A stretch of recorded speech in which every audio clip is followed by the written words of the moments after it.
Hi friends, welcome to Ace Little World. இன்றைக்கி என்ன பார்க்க போகிறோன்னா குடமிளகாய் சட்னி எப்படி பண்ணுறதுன்னு பார்க்கலாம். அதுக்கு ஒரு பேனை ஹீட் பண்ணி 2 டீஸ்பூன் எண்ணெய், 1 டீஸ்பூன் உளுந்தம்பருப்பு, 1 டீஸ்பூன் கடலைப்பருப்பு சேர்த்து கோல்டன் கலரில் வர வரைக்கும் வதக்கிக்கோங்க. இந்த குடமிளகாய் பார்த்திங்கன்னா நம்ம ஃப்ரைட் ரைஸில் இல்லைன்னா குழம்பா வைக்கும்போது கிட்ஸ் அதை தனியாக எடுத்து வச்சுருவாங்க. இதை நம்ம சட்னியை செஞ்சு கொடுக்கும்போது அவங்க அதை தோசையோடு வச்சு சேர்த்து சாப்பிட்டுப்பாங்க. அந்தளவுக்கு டேஸ்ட் அது குடமிளகாய் டேஸ்ட்டு தெரியாது.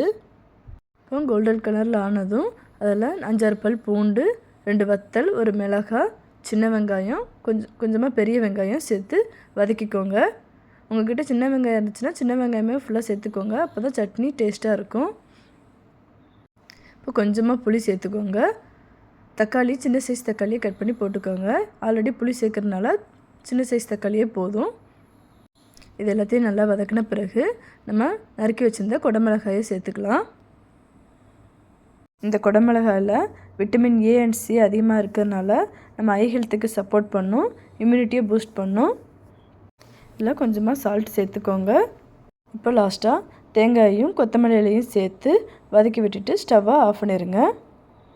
இதை நல்லா ஆற வச்சுட்டு மிக்ஸி ஜாரில் சேர்த்து அரைச்சி எடுத்து வந்துக்கலாம். லாஸ்ட்டாக கடுகையும் கருவேப்பிலையும் சேர்த்து தாளித்து விட்டுருங்க. குடமிளகாய் சட்னி ரெடி. ஓகே ஃப்ரெண்ட்ஸ், இந்த ரெசிபி பிடிச்சிருந்துச்சின்னா லைக் பண்ணுங்கள், ஷேர் பண்ணுங்கள், மறக்காமல் சப்ஸ்கிரைப் பண்ணிடுங்க. நெக்ஸ்ட் வீடியோவில் பார்க்கலாம். பாய்.